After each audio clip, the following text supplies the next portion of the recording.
আসসালামু আলাইকুম সবাইকে। সো এইচএসসি 25 এর ইঞ্জিনিয়ারিং অ্যাসপায়ারেন্টদের একদম শেষ পরীক্ষা যেটা আইওটি ভর্তি পরীক্ষা, ওইটার ভর্তি পরীক্ষার সাথে সাথে ওই দিনই আমাদের রেজাল্টও দিয়ে ফেলছে। সো রেজাল্ট দেওয়ার পরে এখন মোটামুটি তোমরা তোমাদের পজিশনগুলো জানো, কে কোন ডিপার্টমেন্ট পাবা, প্লাস হচ্ছে তোমাদের আসলে পার্শিয়াল স্কলারশিপ পাবা কি পাবা না, এটাও মোটামুটি আসলে ক্লিয়ার। কারণ আমরা বিগত বছরে যে আসলে র্যাঙ্ক ওয়াইজ যে কে কততম কোন ডিপার্টমেন্ট পাবে কিংবা পার্শিয়াল স্কলারশিপ কততম পর্যন্ত পাবে, এইটার মোটামুটি বলা যায় যে ফেসবুক বা আসলে অনলাইনে ঘাটলে এগুলো পাওয়া যায়, ঠিক আছে।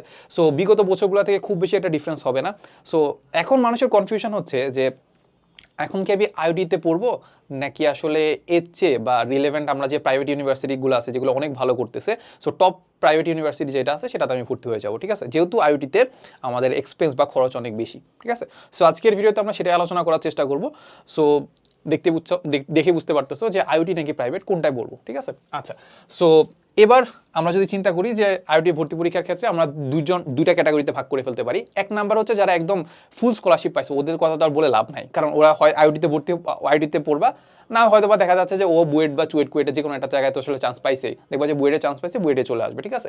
সো মেইনলি প্যারা হচ্ছে যারা পার্শিয়াল স্কলারশিপ পাইছো, ঠিক আছে। সো পার্শিয়াল স্কলারশিপ পাইলে আমাদের খরচ কেমন হয়, খরচ হচ্ছে 7-8 লাখ টাকার মতো খরচ হয়, ঠিক আছে। সো যারা পার্শিয়াল স্কলারশিপ পাইছো তাদের জন্য অবশ্যই আইওটি ভালো যেহেতু, তাহলে আইওটি ভর্তি পরীক্ষা দিছো প্লাস আইওটিতে একটা পার্শিয়াল স্কলারশিপ পাইছো, তাহলে আইওটিতেই পড়াই ভালো। বাট যদি তোমার মানে বুয়েটেও চান্স হয়, তারপর সিকে রুয়েটেও চান্স হয়, বাট পার্শিয়াল স্কলারশিপের কারণে দেখা যাচ্ছে তুমি এমন একটা জায়গায় পার্শিয়াল স্কলারশিপ পাইছো যেই ডিপার্টমেন্টে আসলে তোমার পড়াশোনার কোনো ইচ্ছেই নাই। যেমন আমি সাপোজ চিন্তা করলাম যে মেকানিক্যাল ইঞ্জিনিয়ারিং তুমি পাইছো, মেকানিক্যাল ইঞ্জিনিয়ারিং তোমাকে পার্শিয়াল স্কলারশিপ দেওয়া হয়েছে, বাট মেকানিক্যাল ইঞ্জিনিয়ারিংয়ের ক্ষেত্রে আমরা যদি চিন্তা করি দেশের থেকে দেশের বাইরে আসলে সুযোগ সুবিধা বেশি। টু বি অনেস্ট, দেশের থেকে দেশের বাইরে সুযোগ সুবিধা অনেক বেশি। এখন তোমার ইচ্ছে হচ্ছে দেশে থাকার, তোমার ইচ্ছে কোথায়, দেশে থাকার। এখন টু বি অনেস্ট, ধরো আমরা যদি মানে কি বলবো অ্যাডমিশন টাইমের কথা চিন্তা করি, তখন আমরা যখন সাবজেক্ট চয়েস দিতাম বা ডিপার্টমেন্ট চয়েস দিতাম তখন আমরা অলওয়েজ সিএসসি ত্রিপলি বলি। বাট এখন আমার মোটামুটি গ্র্যাজুয়েশনের খুব বেশি সময় নেই, হয়তো বা 2 মাস বা 3 মাসের মতো সময় আছে। সো এই 2-3 মাসের মধ্যে আমি বা এই 4-5 বছরে আমরা যে রিয়েলাইজেশনটা হয়েছে সেটা হচ্ছে সিএসসি ত্রিপলির অবশ্যই ডিমান্ড আছে, বাট বাংলাদেশের পার্সপেক্টিভ থেকে যদি আমরা চিন্তা করি অবশ্যই ত্রিপলি আর সিভিল সবচেয়ে আগে থাকবে। তুমি যে কোনো বড় ভাইকে জিজ্ঞাসা করো, ত্রিপলি সিভিল এদের গভর্নমেন্ট জব বলো কিংবা হচ্ছে বেসরকারি জব বলো, সাউথ আমি সিভিলের কথা বললাম কারণ আমি আমার ডিপার্টমেন্ট হচ্ছে সিভিল, এই জন্য আমি জানি। তুমি বাংলাদেশের মানে একদম গভর্নমেন্ট জবের সবগুলাতে দেখবে যে সিভিলের হচ্ছে সার্কুলার আছে, সিভিলের কি পোস্ট আছে। আর আমি যদি প্রাইভেট জবের কথা বলি, প্রাইভেট জবও দেখবে যে সিভিলের অনেক জব আছে। সো যেটা বললাম যে তুমি যদি দেশে থাকতে চাও, সাপোজ আমি দেশে থাকতে চাই, তাহলে হচ্ছে সিভিল আর ত্রিপলির থেকে আসলে ভালো ডিপার্টমেন্ট আসলে নাই। বাট মানুষজন যেটা ভাবে, মানুষজন খুব একটা চিন্তা করে না, মানুষজন ভাবে সিএসসি ত্রিপলি সবাই ফার্স্ট চয়েস দেয়, তাহলে সিএসসি ত্রিপলি আমরা ফার্স্ট চয়েস দিব। বাট এখন একটু বোঝার চেষ্টা করো যে তোমার আসলে কোনটা ডিমান্ড, তুমি কি বাইরে যেতে চাও, বাইরে যদি যাইতে চাও তাহলে ইঞ্জিনিয়ারিং যে কোনো একটা সাবজেক্ট পড়লেই হলো। টু বি অনেস্ট, যে কোনো সাবজেক্ট থেকে আসলে বাইরে যাওয়া খুব একটা কঠিন কিছু না, বাইরে যাওয়া যদিও এখন একটু কঠিন হচ্ছে, বাট ব্যাপারটা হচ্ছে এটা যে আসলে তখন আসলে খুব একটা সাবজেক্ট ম্যাটার করে না। তুমি যদি ভালো একটা রিসার্চ পেপার বের করতে পারো কিংবা ভালো তোমার সিজিপিএ বজায় রাখতে পারো, তাহলে মোটামুটি বলা যায় যে কোনো একটা সাবজেক্ট থেকেই আসলে বাইরে যাওয়া যায়, বাইরে সবগুলোর মোটামুটি ভালো ডিমান্ড আছে, ঠিক আছে। সো এটা একটু খেয়াল করো যে তুমি পার্শিয়াল স্কলারশিপ পাইছো ঠিক আছে, বাট তুমি আসলে ওই সাবজেক্টে পড়তে চাও কিনা এটাকে একটু দেখার চেষ্টা করবা, ঠিক আছে। সো এক নাম্বার যেটা আসলে তুমি দেখবা সেটা হচ্ছে আমাদের সাবজেক্ট বা ডিপার্টমেন্ট ঠিক আছে কিনা, ডিপার্টমেন্ট তুমি পড়বা কিনা সেটা একটু দেখার চেষ্টা করবা, ঠিক আছে। ডিপার্টমেন্ট, আচ্ছা ডিপার্টমেন্ট পাইছো, ঠিক আছে, ডিপার্টমেন্ট তুমি জানো সাপোজ হচ্ছে মেকানিক্যাল, তুমি পার্শিয়াল স্কলারশিপ পাইছো এখানে, সাপোজ তুমি বুয়েটে চান্স পাইলে না, তুমি সিকে রুয়েটে চান্স পাইছো কিনা সেটা একটু খেয়াল করবা। সিকে রুয়েটে যদি চান্স পেয়ে থাকো তাহলে সিকে রুয়েটে তুমি হচ্ছে মাদার সাবজেক্ট যেগুলো আছে সেটা যেমন হচ্ছে সিএসসি ত্রিপলি, তারপর হচ্ছে সিভিল মেকানিক্যাল এগুলো পাইছো কিনা। যদি পেয়ে থাকো, তোমার যদি ওইগুলোতে পড়ার ইচ্ছা থাকে, ওইগুলোতে যদি মনে করো যে না আসলে দেশে থাকতে চাও, তাহলে ওইটা যদি ভালো ডিমান্ড থাকে, বাইরে যেতে চাও ওইটা যদি ভালো ডিমান্ড থাকে, তাহলে তুমি একটু চিন্তা করতে পারো যে এখানে আমাদের 7-8 লাখ টাকা খরচ হবে, আর ওইখানে একটা পাবলিক ভার্সিটি, যদিও ঢাকার বাইরে, তারপর একটা পাবলিক ভার্সিটি, তো তাই তো। সো ওই পাবলিক ভার্সিটিতে আমি কম খরচে পড়তে পারবো, মোটামুটি ভালো সুযোগ সুবিধা পাওয়া যাবে, তাহলে ওইদিকে আমি যাবো কিনা, ঠিক আছে। তাহলে এখানেও আমাদের একটা কোয়েশ্চেন থাকবে, সেটা হচ্ছে তুমি সিকে রুয়েটে চান্স পাইছো কিনা, সিকে রুয়েটে চান্স পাইছো কিনা সেটা যদি চান্স পেয়ে থাকো তাহলে একটু চিন্তা করবা যে ওইখানে যদি একটা ভালো ডিপার্টমেন্ট পাও, ভালো সাবজেক্ট পাও। ইভেন এমনও দেখা যায় যে সিকে রুয়েটে কিন্তু প্রতিটা ডিপার্টমেন্ট প্রত্যেকটা ভার্সিটির জন্য কিন্তু মানে ভালো না। যেমন আমরা যদি চিন্তা করতে পারি যে চুয়েটের জন্য হয়তো বা সিএসসি ভালো, ট্রিপলি আসলে ওইখানে ভালো পড়ায় বা ওইখানে পোলাপান ওইখানে ক্রেজ আছে, হাইপ আছে, তাহলে দেখা যাচ্ছে ওইদিকে যাইতে পারো, ঠিক আছে। এইভাবে চিন্তা করে একটু বড় ভাইদের সাথে কথা বলবা, সবচেয়ে ভালো হচ্ছে সিকে রুয়েটে যদি টিকে থাকো তাহলে সিকে রুয়েটে বড় ভাইদেরকে একটু জিজ্ঞাসা করবা, ওই ডিপার্টমেন্টে জিজ্ঞাসা করবা যে বড় ভাইদেরকে যে ভাই আপনারা যেটা এক্সপেকটেশন নিচ্ছেন ওইটার এর সাথে রিয়েলিটি মিলতেছে কিনা, যদি মিলে তাহলে হচ্ছে ভালো, যদি মিলে ভালো, ওইটা থেকে আসলে একটা ধারণা নিয়ে মোটামুটি কি করবা, একটা খাতা নিবা, খাতা নিয়ে প্রোজ অ্যান্ড কনস লিখতে থাকবা, ঠিক আছে? ওকে, পার্সিয়া স্কলারশিপ নিয়ে খুব একটা কথা বললাম না, যারা পার্সিয়া স্কলারশিপ পাইছো হয় তোমরা সিকে রুয়েটে যাবা, না হয় খুব সিম্পলি আইওটিতে ভর্তি হয়ে যাবা। আইওটির ক্ষেত্রে এখানে আসলে কোনো ধরনের কম্প্রোমাইজ করার কিছু নাই, ঠিক আছে? ওকে, সো এইবার প্রবলেম যেটা হবে যেটা হচ্ছে সেলফ ফাইন্যান্স, যারা আসলে কোনো ধরনের স্কলারশিপ পাবা না। এখন কত স্কলারশিপ পাবা না এটা বললাম, যেটা আমরা 84 জনকে আমাদের স্কলারশিপ দেওয়া হয়, তাহলে ধরা যায় যে টপ কাইন্ড অফ 150 বা 200-র মাঝখানে হয়তো আসলে আমাদের স্কলারশিপটা শেষ হয়ে যাবে আর কি, ঠিক আছে? সো এটা নিয়ে আর খুব একটা কথা বললাম না। যে যারা সেলফ ফাইন্যান্সড আসো তাদের কত টাকা খরচ হবে, মোটামুটি আমাদের 22, 23, 24 লাখ এমন টাকা খরচ হবে আর কি, ঠিক আছে? অনেক বেশি, টু বি অনেস্ট বাংলাদেশের পার্সপেক্টিভে এই খরচটা অনেক বেশি।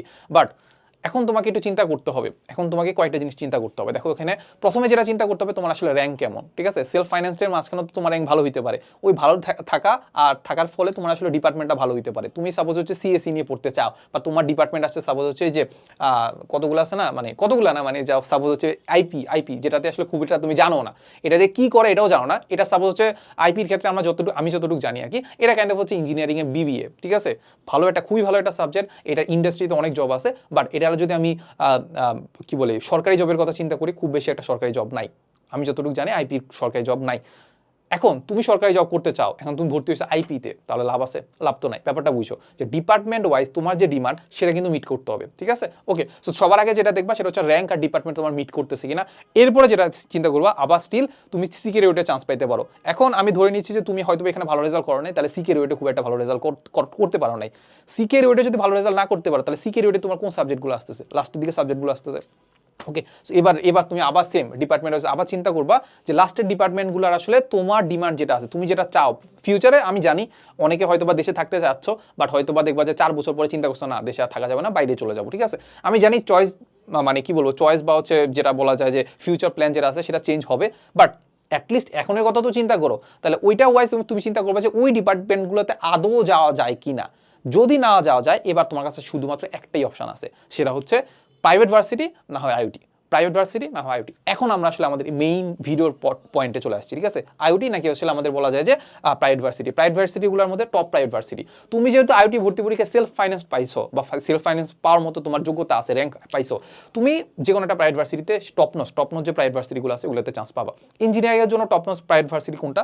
সেটা হইতে পারে ব্র্যাক, হইতে পারে আহসানুল্লাহ হইতে পারে। এগুলোতে যদিও পরীক্ষা হবে, পরীক্ষাটা দিও আর কি, পরীক্ষাটা মানে একটু দিও আর কি, মানে দেখবা যে এগুলো পারবা, খুব একটা কঠিন কিছু না। তারপর এনএসইউ হইতে পারে, বাট নর্মালি আমি যতটুকু জানি প্রাইভেটের মধ্যে ইঞ্জিনিয়ারিংয়ের জন্য ব্র্যাকে সিএসসি, ত্রিপলি, তারপর ব্র্যাকের আর হচ্ছে আমাদের হচ্ছে কি বলে যে আহসানুল্লাহ, ঠিক আছে? সো এটার জন্য অলরেডি আমাদের কোর্সও আছে, কোর্সের ক্লাসগুলো দেখতে পারো, একটু প্রমোশন করে দিলাম আর কি। বাট এবার আমরা একটু চিন্তা করবো যে এই দুইটার মাঝখানে, প্রাইভেট আর আইওটির মাঝখানে আমার আসলে কোনটা কনসিডার করা উচিত আর কি, ঠিক আছে? সো দেখো এখন আমি জানি যে মানে দুইটাই ভালো ভার্সিটি, দুইটা যদি ভালো ভার্সিটি রেখে আমি কাইন্ড অফ হচ্ছে একদম দুই পাশে রেখে আসলে আমি কোনো ধরনের আসলে বলা যায় যে কম্পেয়ার করতে চাচ্ছি না। খুব সিম্পলি আমি বলি একটা ভালো ভার্সিটি সিলেক্ট করার জন্য আমার কী ক্রাইটেরিয়া থাকতে হবে ওর একটু আমি দেখার চেষ্টা করি।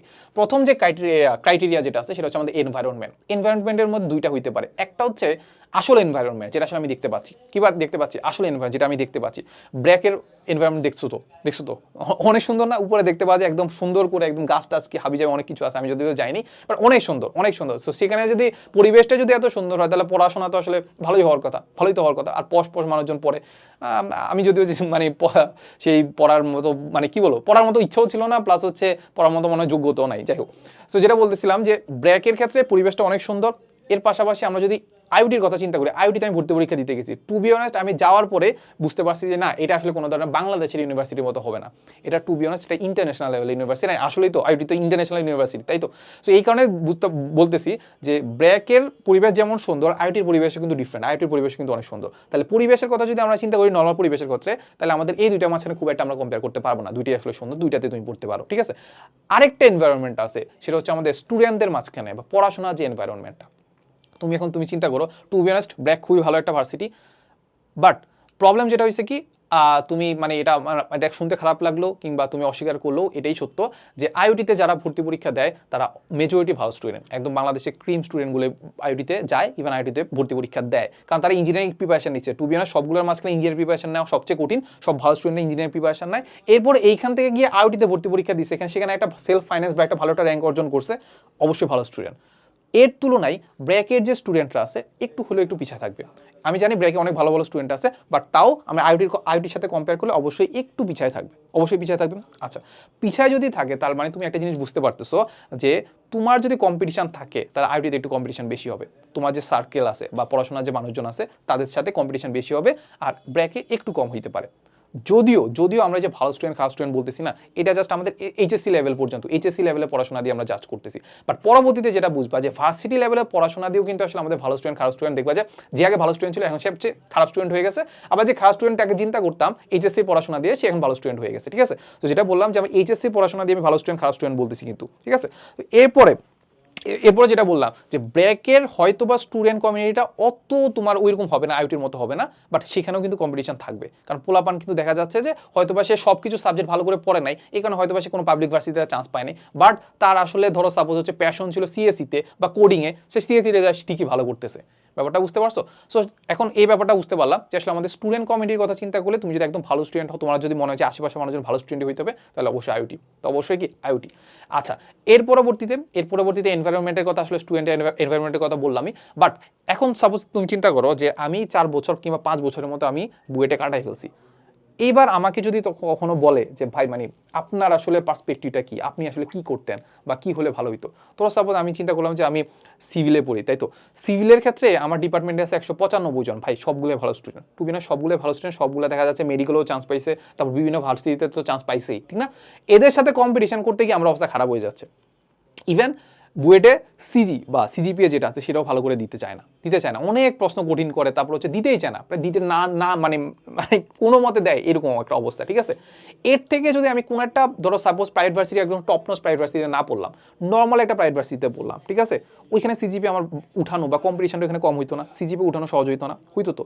এখন আমার মাঝে মাঝে এটা চিন্তা হয় যে আমি কোনো একটা টপ নচ ভার্সিটি সাপোজ হচ্ছে ব্র্যাকে গিয়ে, যেখানে আসলে যে কোনো একটা ডিপার্টমেন্টে গেলাম, যে ডিপার্টমেন্টে আসলে খুব একটা কম্পিটিশন নাই, কিংবা ব্র্যাকই বাদ দিলাম, সাপোজ আমি সিকের ওয়েটের কোনো একটা ডিপার্টমেন্টে গেলাম যেখানে আসলে খুব একটা কম্পিটিশন না, যেখানে খুব একটা ভালো স্টুডেন্ট নাই, ওইখানে যদি আমি পড়াশোনা করতাম, আমি একদম ফার্স্ট বয় হইতে পারতাম, কিন্তু অবশ্যই হইতে পারতাম।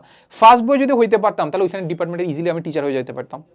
এখন বলো, সিএসসি টিচার যে আর লাস্টের দিকে যে কোনো একটা ডিপার্টমেন্টের টিচার যে বাইরে থেকে দেখতে তো একই লাগে, হয়তো বা তাদের ফেসিলিটিস ডিফারেন্ট হইতে পারে, বাট নর্মালি তো টিচারই তো মানে একটা বুয়েটের টিচারই তো নাকি, বুয়েটের যে ধরো লাস্টের দিকে, আমরা যদিও লাস্টের দিকের ফার্স্টের দিকে সাবজেক্ট বা ডিপার্টমেন্ট বলে কিছু নাই, বাট লাস্টের দিকে ডিপার্টমেন্টের যে টিচার সেও বুয়েটের টিচার, যে একদম ফার্স্টের দিকে ফার্স্ট ডিপার্টমেন্ট যেটা আছে সেটার টিচারও কি বুয়েটের টিচারই তো, তাই তো। তার মানে ব্যাপারটা এটাই যে সাপোজ আমি কি করলাম কি, আমি এমন একটা ভালো জায়গায়, যেমন আমাদের স্কুলে কুমিল্লা জেলা স্কুল ছিল যেখানে সব ভালো স্টুডেন্টরা পড়তো, ওইখানে দেখবা যে তোমার রোল হচ্ছে 50-এর ভিতরে রাখা যাচ্ছে না, কিন্তু তুমি যদি এই মেধা দিয়েই যদি এটা গ্রামগঞ্জে কোনো একটা স্কুলে যাও, সেখানে কিন্তু তোমার রোল এক হইতে পারে, অ্যান্ড সেটা আসলে খুব একটা খারাপ কিছু না, এখন আমাদের কাছে মনে হচ্ছে আর কি। ঠিক আছে, তো যেটা বললাম যে স্টুডেন্ট খারাপ হইতে পারো, মানে স্টুডেন্ট খারাপ বা স্টুডেন্ট বেস বা এনভায়রনমেন্ট যেমনই হোক না কেন, তুমি এই জিনিসটা কিন্তু তুমি চাইলে করতে পারো আর কি। ঠিক আছে, আচ্ছা, so it's up to you, তোমার উপর ডিপেন্ড করে তুমি আসলে কোনটা আসলে চাও আর কি, এটা একটা জিনিস। অনেকে যেমন আছে, যেমন খারাপ স্টুডেন্টের মাঝখানে থাকলে নিজেদেরকে আসলে মানাইতে পারে না, আর অনেকে আছে ভালো স্টুডেন্টের মাঝখানে থাকলে মানাইতে পারে না, ইটস আপ টু ইউ। এই জন্য আমি সব কিছু জাস্ট তোমার উপরে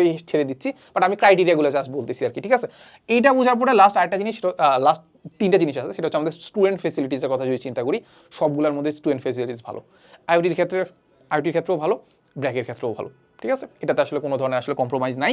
আর আমরা অ্যালামনাইয়ের কথা যদি চিন্তা করি, টু বি অনেস্ট, আগে যদি চিন্তা করতাম 4-5 বছর আগে যদি চিন্তা করতাম, তাহলে আইওটির অ্যালামনাইরা একদম সবগুলো ভালো ভালো জায়গায় ছিল, ব্র্যাকের কথা আমি খুব একটা বলতে পারতাম না। বাট এখন আমাদের প্রাইভেট ভার্সিটিগুলো এমন ফেসিলিটিস দিচ্ছে বা ভালো আগাচ্ছে, ইভেন তারা হচ্ছে ক্রেডিট ট্রান্সফারও করা যায়। সো এই কারণে দেখা যাচ্ছে তারা অ্যালামনাই কিন্তু ভালো ভালো জায়গায় আছে, ইভেন বড় বড় কোম্পানিতে আছে। সো অ্যালামনাইয়ের ক্ষেত্রে আমার মনে হয় না যে দুইটার মধ্যে কোনো ধরনের কম্প্রোমাইজ করা যায়। এখন লাস্টলি যেটা কম্প্রোমাইজ করা যায় সেটা হচ্ছে আমাদের ফি, টাকার কথা। আমরা যদি ব্র্যাকের কথা চিন্তা করি, সিএসসি ত্রিপলি পড়তে আমাদের 12 থেকে 13 লাখের মতো লাগতেছে, আর আমাদের যদি আইওটির কথা চিন্তা করি তাহলে আমাদের 22 লাখের মতো লাগতেছে সেলফ ফাইন্যান্সে। লাস্ট মোমেন্টে জাস্ট এটাই চিন্তা করবা, এত কিছু চিন্তা করার পরে লাস্ট মোমেন্টে একটা জিনিসই চিন্তা করার আছে, সেটা হচ্ছে আমাদের কি বলতো, তোমার টাকাটা কতটা ইম্পর্টেন্ট। তোমার যদি মনে হয় যে না তুমি দেশের বাইরে যাবা, সাপোজ চিন্তা করলে তুমি দেশের বাইরে গেলা, ঠিক আছে, দেশের বাইরে যাবা, তো এখন তুমি কি করলা, সাপোজ হচ্ছে আইওটিতে পড়লা 22 লাখ টাকা খরচ করলা, ঠিক আছে। এরপরে সাপোজ তুমি হচ্ছে একাডেমিক খুব একটা ভালো না, তুমি কোনো ধরনের পেপারে পাবলিশ করতে পারলা না, লাভ আছে কোনো? বাইরে যেতে পারবা না তো, মানে বাইরে যেতে পারবা, ওইখানে আবার টাকা লাগতেছে। এখন তুমি চিন্তা করলা যে তুমি আসলে ব্র্যাকে পড়বা, এখানে একটু কম টাকা দিয়ে পড়তেছো, ওকে ভালো করে কম টাকায় পড়তে, এত ভালো করে পড়ছো, এখানে তুমি রিসার্চ পেপার পাবলিশ করছো, একাডেমিক ভালো আছে, এখান থেকে তুমি সাপোজ হচ্ছে কোনো ধরনের স্কলারশিপ পাইলা না, তাও ওইখানে তো মোটামুটি সাপোজ ওই 22 লাখের থেকে তো আরো 10 লাখ টাকা বাকি আছে, ওই 10 লাখ টাকা ওইখানে খরচ করে তুমি আসলে দেশে বাইরে যাইতে পারবা। আবার তুমি উল্টা কেসও হইতে পারে যে হয়তো তুমি ব্র্যাকে না পড়ে তুমি আইটিতে ভর্তি পরীক্ষা দিলা, আইটিতে পড়লা, আইটিতে পড়ে 22 লাখের পড়াশোনার কথা চিন্তা করে, 22 লাখ টাকা খরচের কথা চিন্তা করে এত ভালো করে পড়াশোনা করলা, আইটি টিচারই হয়ে গেলা, কিংবা হচ্ছে এত ভালো সিজিপিএ, এত ভালো পেপার, তুমি বাইরে ইজিলি চলে যেতে পারবে অ্যালামনাইদের মানে সহযোগিতা নিয়ে হাবিজাবি জগৎ।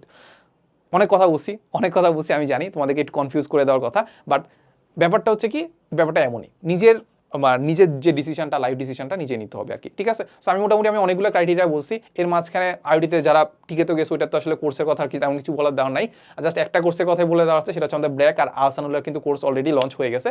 সো তোমাদের যখনই পরীক্ষা, সামনে যদি পরীক্ষা থাকে, তাহলে কোর্সটা একটু এনরোল করে একটু দেখতে পারো আর কি আসলে কেমন ধরনের কোশ্চেন আসে আর কি, ঠিক আছে। এই তো, সো আজকে এই ভিডিও এতটুকুই, দেখা হবে নেক্সট কোনো ভিডিওতে। আসসালামু আলাইকুম সবাইকে।